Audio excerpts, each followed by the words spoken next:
Welcome to Spectrum Perspectives, real talk with parents, professionals, and autism advocates. With your host, Cindy Gellermini.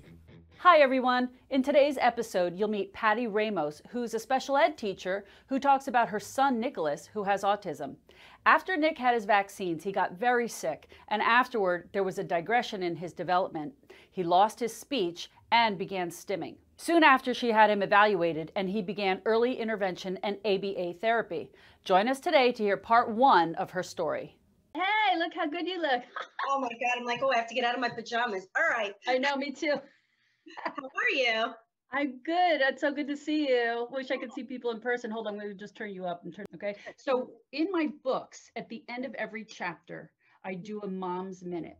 And so like I tell a little funny story about him when he was little. Like for instance, when he was 3, we went to the fireworks and he ran away. Right. And we had to call the police department, the fire department, the rescue squad. Everybody had to go out looking for him and find him. Okay. Mm-hmm. And then in the mom's minute, I explained that that's called eloping. And the kids are usually looking for the water. They're obsessed with water. It's really important for them to learn how to swim at an early age, you know, right. So that's teaching adults, you know, about it. So I thought this is kind of what I want these Zoom calls to be, is kind of be that mom's minute, but let me talk to other moms and have you tell me stories about your kid and what you're experiencing. Boy, I'm not good on the spot, but I'll try. Yeah. So it's get into the groove. Yeah. So tell me, and you can just use first names, but tell me your name and tell me your son's name. My name is Patti and my son's name is Nicholas. Okay. So when you were pregnant with Nicholas, was it a normal pregnancy? Were there any kind of issues? There were no issues. It was a normal pregnancy, and he was a healthy weight. No well, it was. I had to have they induced my labor. That was the only thing that was different about a regular labor. It was just. And his APGAR scores were normal. There was no issues with delivery or anything like that. No. Okay. So then, tell me about when you started to notice that maybe something was a little off, or did somebody else notice first? And like, how did we get to the diagnosis of autism? Okay. So being the special ed teacher that I am and was before my son, I had a close eye on him. He was my first child. And I noticed little things like he couldn't attend to a story, say around 6 months old, where he should be looking at the pages and helping me turn the pages, and just a very short attention span, if at all. Mm-hmm. His language was delayed. He didn't have his first word. I mean, maybe 1 or 2 words at the age of 1, and that was it. It was like ma, dog, and maybe cat. Mm-hmm. At that point, you know, I was like, okay, you know, everybody's like, oh, he's a boy. And I'm like, no, I think there's something else going on here. No. All right. So keep an eye on it. What about his other milestones, like crawling and walking? Were those all? Oh, sorry. Yeah. Everything was normal. He was running like at 10 months. His gross motor skills were fine. He could dribble a ball with his foot. He balanced on everything. He was, you know, hyposensitive. He would fall, just get, you know, I would think he was going to stay down. He'd get up and run right away. Didn't feel the pain. And then he basically, we didn't see anything until about, it was right after his first birthday, right after the vaccines, which I know have been proven not to cause it, but maybe not, I don't know. Right, we don't know. I'm changing my outlook, but you know, he was actually, he came down with a he got very sick, extreme vomiting, diarrhea. You know, he was almost to the point of dehydration. I was not happy with the doctor he was seeing because he didn't take him into the hospital. We were on day 5 of like not eating and vomiting and diarrhea, and we were still at our house. Yeah. And he's how old then? 1.5 years? No, not even. It was right after his first birthday. Okay. And maybe even right before. And he, again, the high fever, it was crazy. And he came back very slowly. I remember he only had a word or 2. You know, he was responsive and could relate to you. And then after he got sick and came back, he was gone. Mm. And he wasn't responding to his name. He lost all the words he had. He started flapping. He started spinning. He started slamming his head against the high chair. You couldn't change his diaper. He wasn't listening, nothing. And that was when I was like, yeah, okay, time for early intervention. And I gave him, my husband at the time was fighting me on it. And I said, I'm giving him 3 weeks. I said, if he doesn't, you know, regain his skills that he had prior to the sickness, the illness, I said, we're getting evaluated. So he was about 13 months. We had him evaluated. By whom? The New York State Early Intervention. We were in New York. This is through the Board of Ed. It's through the state. It's through the New York State Early Intervention Program. And he, you know, they gave him basic services, you know, obviously for speech. So what year, how old is he now? I'm trying to figure out what year this was. Oh, he's 13 months old. He got evaluated at 13 months. But what year was this? Oh, like, I'm sorry. So 1998, he was born in 97. I'm sorry. He was born in 96. So yeah, okay. 97. Mm-hmm. God, it seems like yesterday, 1997. Mm-hmm. And it started out with the basic, like 2 times a week speech and maybe 1 special ed session for, you know, the 45 minutes or an hour. And then I'm like, this is not enough, not happening. He's not talking. He was a swiper. You know, the speech lady would come with her bag and try to sit him down. He's running around naked or with his, you know, with his diaper on. She puts all this stuff on the table. He's just like swiping it off, you know. There was no getting to Nicholas. And where was this? Was this at your home? You went here for this? She came to your home? Yep, she came to our home. And, you know, they did the same thing. Throw it across the room. You know, and it was crazy, literally. And I was a little perturbed because I worked for the early intervention provider that was giving him the services, and I knew the director. And I called him up. I'm like, send me someone who knows what they're doing because this is not working. Mm-hmm. And long story short, we were blessed with a woman named Robin, who was an ABA speech therapist. And she's the one who got the ball rolling for us. And explain to people what ABA is for those that don't know. Applied behavior. Special ed teacher, you can explain. Yeah, sure. Applied behavior analysis is what ABA stands for. And it's a process of changing a child or whoever's behavior to have a socially significant impact, to make great gains. And it's done through what we call discrete trial, which is a form of we say antecedent behavior and consequence. So you give a command, the child responds, and they get a reinforcer to increase the likelihood of that behavior occurring again. Give us an example. Dumb it down a little. So, okay. Don't use such big words. Sorry. So the thing with autism, children who have autism, you need to teach them how to learn. So people are like, what do you mean teach them how to learn? Why? Because other children can learn through observation, and our kids, they just don't. So we have to teach them how to pay attention enough to learn. And the only way you're going to do that is through motivation. And how do we motivate? Food. Which is typically food. That's what we call a primary reinforcer, and that's what we start with. Although some foods don't work for other, there's so many little variables. Yeah, it depends on the kid.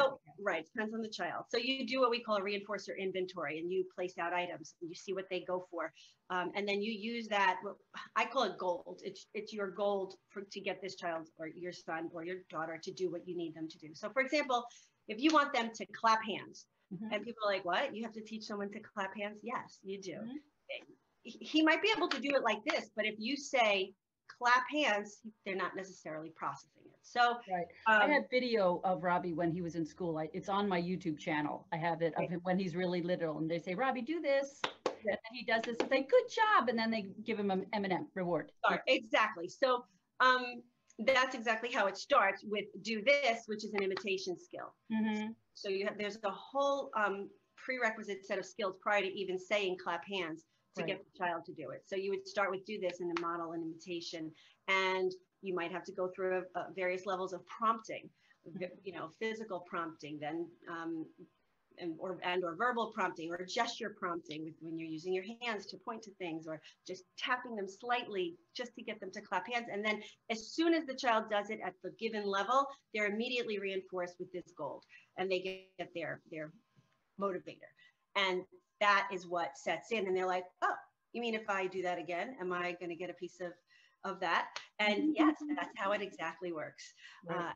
And then there's a whole process, because you teach him do this, then you have to trade out the do this to clap hands. So it starts all over again. Right. But the goal is to increase a child's ability to learn and learn at a faster rate, or what we call an acquisition rate, so that we can take the gap that's like here, or I want to go here, but you can't see it because the gap is usually here. And the goal is to close that gap to the developmental norm. I don't know. I'm trying to speak in between. I get it. And I get it. But the thing is, I know what you know you're what I'm talking about. Right. But if I didn't have Robbie, I would not know. So Right. we're trying to explain to people that don't live in our world, Right. our autism world. Right. So ABA is a process of modifying behavior. And what is behavior? Basically anything, including breathing. So, and it works on your husband too. I always say that. So once you get it under your belt, and the parents and learn along with the kids, and it's a process, because I also do that. I do family training. So I'm teaching parents how to help their kids. And a lot of it is modeling and support. Wow. And I wish I had that. vision. Yeah. And that's, we're thinking about what we're going to do. Okay. So back up. Now we're talking about your son. Okay. And you mentioned ABA. So you got somebody to come to your house now that can do ABA with him. Right. So we start again. Remember, we had only like 2 or 3 sessions a week, 45 minutes. Mm-hmm. I had to be his advocate, obviously, because he can't advocate for himself. Another thing that parents, really need to know is that you're your child's best advocate, and they're not going to get what they need unless you know what they need and then how to go about getting it. So I did everything I knew how in my power, and I took him, as a matter of fact, at the time I was working in a preschool for children with special needs, and I had him taken there to be evaluated. And I told the psychologist, who I know very well, I said, don't sugarcoat it. I want it, and I had to go by myself. My husband wasn't around at the time. And he looked at me, he goes, yeah, he has autism. Finally, like I called it, back in the day, back in 13, 14 months, I'm like, this is what's happening. Nobody wanted to listen to me. And how old is he at the point that you're talking about? This was 2 years, 10 months. Yeah, just about 3. Now, I skipped a little bit in there. That same doctor that didn't take Nick, send Nick to the hospital. He's like, oh, don't worry about it. I would bring up all the red flags. No, don't worry. Wait till he's 3. Don't wait till he's 3. Mm-hmm. Mothers know. The same thing. Oh, don't worry about it. His older sisters spoil him. He's fine. Right. And a lot of parents do that. They're in denial, or they have an only child and they don't have anything to compare it to, whatever the case may be. But it doesn't matter, because usually, somebody is picking it up, or somebody might say something to you. So parents have to really be open to just listening, and from other people as well. Yeah, and that's the very first chapter of my books is Robbie the penguin is in daycare, and the daycare teacher calls the mom in and has a talk with her, and says he doesn't pay attention, he doesn't sit still, he really likes to rock, and her response was, thank you very much, goodbye. Like she didn't want to. There's 1 or 2 reactions. It's either that or, oh my gosh, what do I have to do? Mm-hmm. One or the other usually. Yeah. All right. So he's almost 3. So, okay, he has autism. So now what? So we increased, I would say maybe it was about 18 months old when we really went gung-ho on a full ABA program, 20 hours a week. I had people in and out of my house, between ABA, speech therapist to occupational therapist. He never need physical. And are you paying for this out of pocket? Is insurance paying for this? How does it? What? Zero. Zero what? Zero help? $0. Zero money. Zero cost in New York State back then. I don't know what it is now. So it's all paid for by the state. All paid for by the state up to age 3. Then he becomes preschool child with a disability. Right. When he entered into preschool. So all of that, I mean, literally, and I know what they get paid because that's what I got paid, so they were getting, I was 20 hours a week for him. Yeah. Just Nick, and how many other kids were out there, Right. So it was literally a blessing. That woman, Robin, she's, I get tears in my eyes every time I think of her teaching him his first word, and the ball rolling from there. And when was that? How old was he? 4. When he said, when he started again. Like he literally, remember I said dog, cat. Yeah, exactly. And then it went away. After the illness, then he went to, he couldn't repeat anything. He wasn't saying anything on his own. She literally had to teach him the O sound, like to do a verbal imitation of, to make the O sound, and then to get him to produce sound O. And it was literally like he would struggle. And this is all for a Cherry Rancher lollipop, red cherry, you know, cherry, that was it. That's all he would work for. It stuck in his hair, it was all over, but that was it. Surprised he has teeth left. But, you know, so he's like, oh, and we're like, yes, like, we're like, oh my God, we got something. And I'm like, oh my gosh, this was my reaction, because we had a chart on the wall with the sounds, and she turns around and she wrote check, and I'm like, oh my gosh, we have to do this for every sound.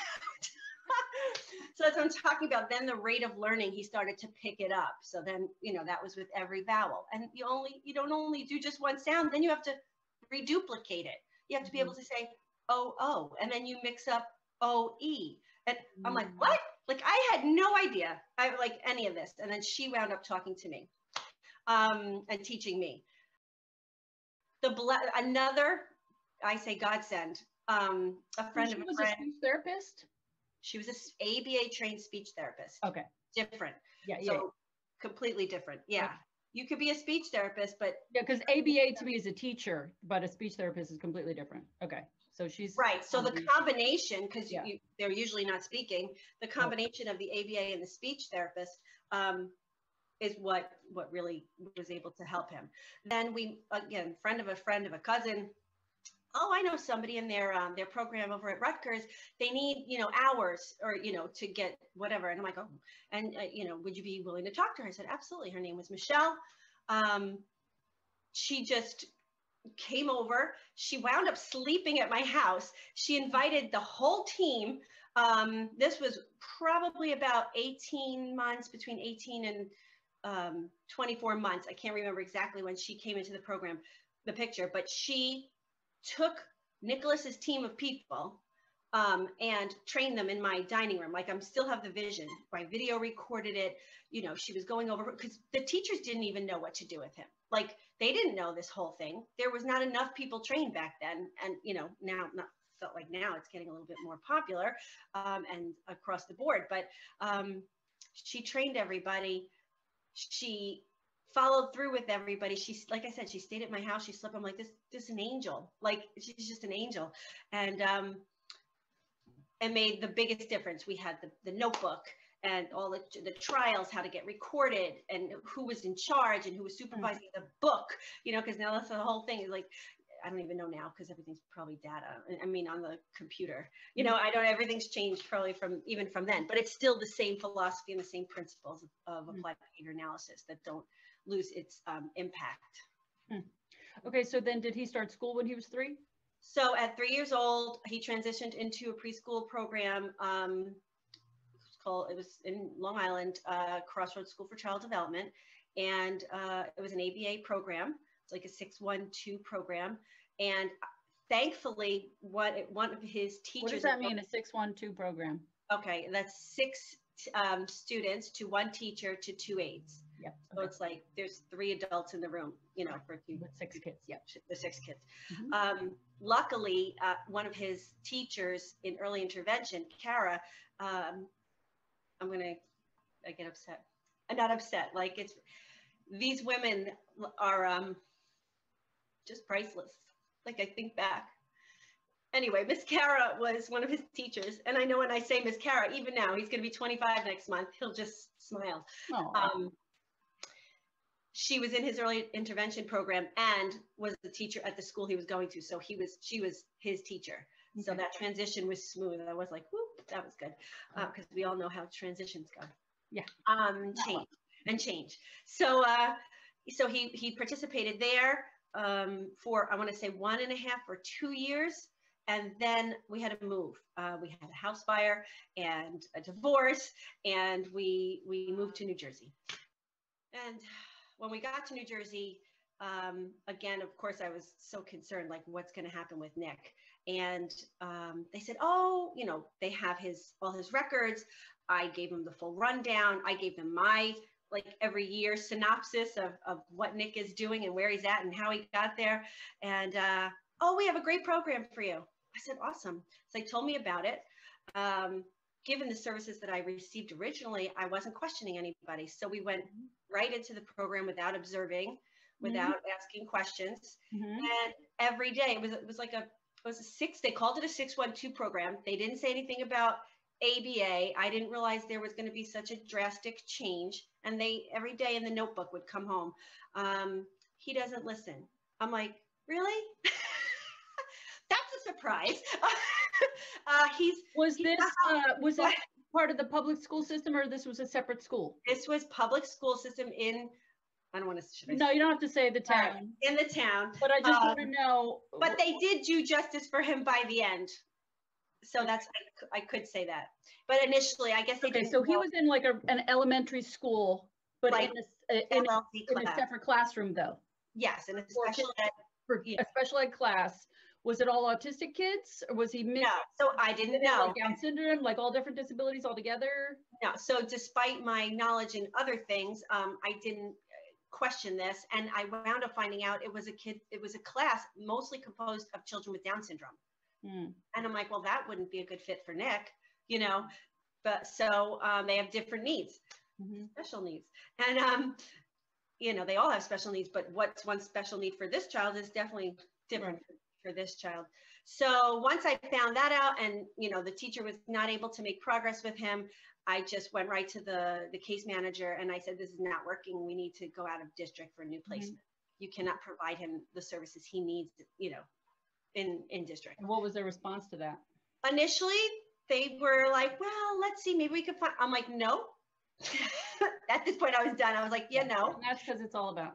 Right, of course. More expensive to send them out of district. So they try to keep them in. So much more. But in hindsight, they should look at the quality of education early on makes a tremendous difference. And I can say that because that same teacher, Miss Cara, eventually went to start teaching children in 9th grade. And we still kept in touch. And she told me, she said, Patti, the kids that got early intervention versus the kids that didn't is a world of difference, and a world of difference. I literally get the goosebumps because good to know. Early intervention was truly game changing for Nick and the family, because I also had family training in there. All right, so eventually they conceded. I researched myself. I found some schools. They gave me 2 schools that they wanted to look at. I gave them a school I wanted to look at. We went. You have to look. You have to go out there. You have to know what you're looking for, and take that time to make sure it's the right fit for you and your child. His behavior was somewhat under control.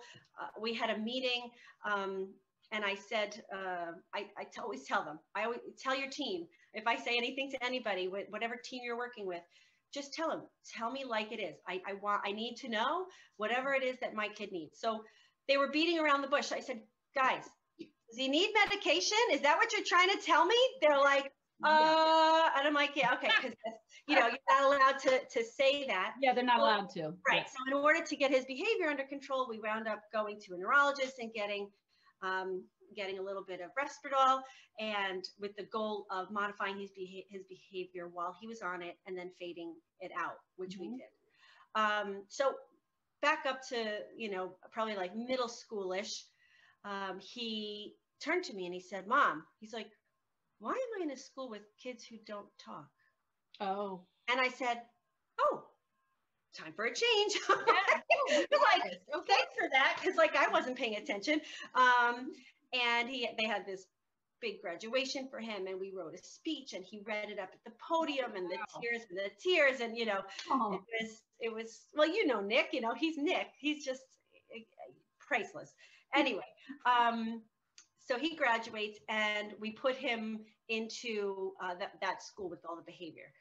It was like a higher level school for kids, and they had more towards job coaching type of situation. Right. He was there, like I said, he had that 1 year that was great. The second year. So again, this was not a public school. This was a separate school, but just for kids that are more verbal, higher functioning. Correct. Whatever. The only place that was he learning was he now able to start learning math and science and things? Oh, yeah. Like what did he do? So, yeah, I mean, again, the foundation that he received in early intervention was key because, I mean, to be able to sit and do work when told to do so, just forming letters, forming numbers, writing, the whole coordination, the motor planning and all of that, again, was set by that early intervention start.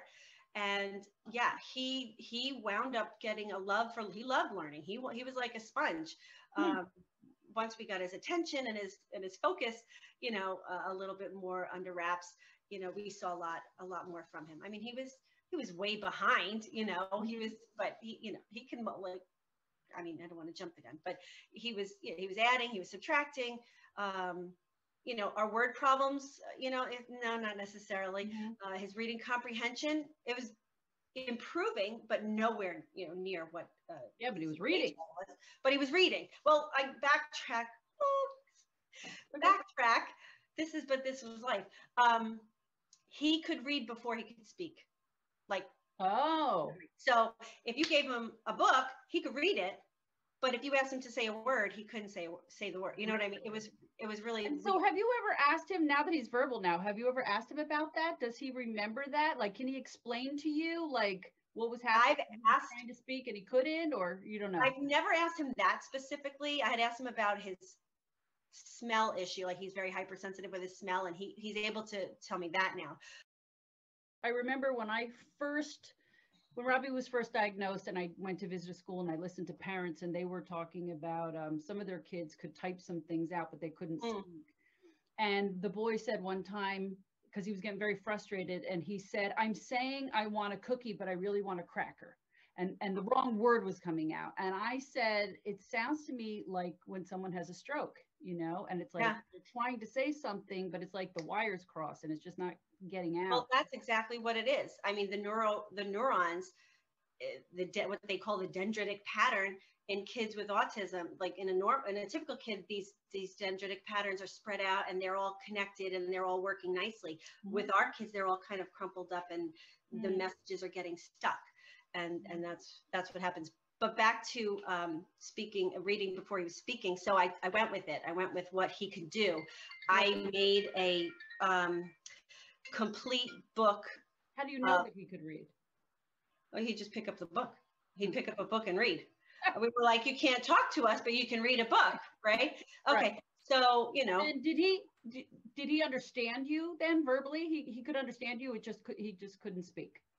Well, he could understand, but he didn't necessarily listen to what I was saying. Right. But this is really important, this next piece. So I took like everything in his life and I made it into a laminated piece of paper with a Velcro, and I put it into a book with tabs of actions and, places, people, this, and it was all Velcroed in.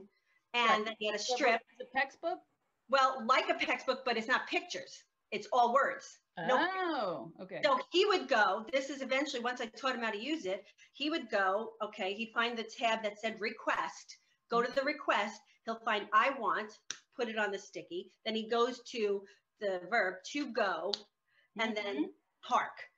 And then, I want to go to the park. But I was like, yes! But if I didn't have that, I don't know how long it would have taken. We always had the picture schedules on the wall, which we then turned into, once we realized he could read, everything was just written.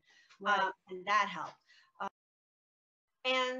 So again, we back up to like middle schoolish, early high schoolish. We left that other program and we went back to district. And he was probably 16 or 17 when we went back into district, and I had to fight tooth and nail because I wanted a program with job coaching and I wanted a behaviorist to my case to train the people that were working with him to make sure they were supporting him the way he needed to be supported. So you mean you want to put him in regular public school now, would you say, in district? At 17, yeah, he went back to public school. Okay. At that point. And again, fighting just to make sure he got the right programming. They're like, well, he needs what classes was he going to take? I'm like, well, the lady goes, he needs to take Greek mythology. And I'm like, he doesn't need to take Greek mythology. He doesn't even know about the United States yet. So I'm like, we don't need Greek. Like, I had to like really set the bar and set the standard and say, this is what I want. This is what he needs, because apparently they didn't know. Mm-hmm. And that's the thing. The districts, despite the issue with money, mm-hmm. they don't understand what the kids actually really need. And I'm not saying every district. So there are districts out there that are phenomenal that mm-hmm. I've heard. But this district worked with me. And then, he started going job coaching, but job coaching is one thing, but teaching a child to actually be successful at a skill, you got to go back to ABA. So we went full circle. He was learning from ABA in early intervention, elementary school, then, somewhat regular learning, just slower pace, more hands-on, that kind of thing. Now we're going to teach him job skills.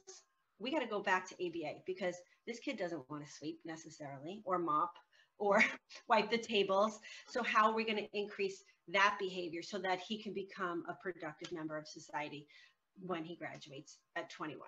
So I had window. What was your goal for him when he graduated? I knew he's not college. There are some kids that are, on the spectrum at the higher end of autism that will go to college and be successful and just a little quirky. No, Nick he's a worker. He wanted to work. And like what? What did he like? So we didn't know everything he liked. I knew what he didn't like. He told me, I don't like to get dirty, Mom. I'm like, I know you don't like dirty, Nick. He doesn't want his hands dirty. He doesn't want his clothes dirty. It's very, knick-knack neat. He did like to do kind of baking and cooking. I started him early, cleaning and laundry and like making his bed. He lucked out. He had me for a teacher, and as a mom, as a teacher, I could give him the skills that a lot of parents don't. What kind of job skills did you want them to work on with him? Well, it wasn't anything that I had in mind. It was like what's available. We had to go with where the school district could get positions. So he worked at Modell's. He worked at ShopRite. He worked at Hobby Lobby, whatever, stocking or busing or preparing the condiments or wrapping the silverware, sweeping, mopping, tables, garbage. And the public school did this with him? Yes. Oh. Yes. And not only that, so he went to that particular district. Then we moved one more time to the district we were in last. And he went, they also had a program. But again, I had to fight for the training to get his aides who want to help, but they didn't know how to help. Right. To help. And they train them. So me, me, and I wanted a behaviorist because he wasn't doing anything. There was no, okay, so he could, I don't know what it was, sweep, one section, but it took him 8 minutes instead of like what should have taken 2 minutes. Right. So, he needs those visuals. So I made sure there was a board, use a whiteboard. Okay, this is you're done. Wipe it off. Okay, wipe it off, and trying to increase that speed so that he would become proficient. Because how did you know what was going on during the day? Well, that particular one, he was working in the school cafeteria where I worked. Wow. that one I happened to have an in on. Yeah. But I had no idea what Robbie was doing when he was right. You really have to develop close relationships. I know they say the aides aren't supposed to talk to the parents, and but the closer you become with the staff, whether it's the teacher, even the principal, whatever, I feel like you just get better attention and results that way. That's it for part 1 of Patti and Nicholas's story. Be sure to tune in next time to hear part 2 of their story, where she talks about getting Nicholas a job and him getting into the Special Olympics. I hope you enjoyed listening and it helped you gain a new perspective. If you're interested in buying our book series, Robbie's world and his spectrum of adventures. The link will be in our episode description, as well as my Instagram and Facebook pages. If you enjoyed the show and you'd like more content, please be sure to hit that like button, follow us, and don't forget to leave us a great review. Thank you for joining us. Be sure to join us again on our next episode of Spectrum Perspectives. Thank you for joining us for part 1 of today's episode. Be sure to join us again next time to hear the second half of the interview on Spectrum Perspectives.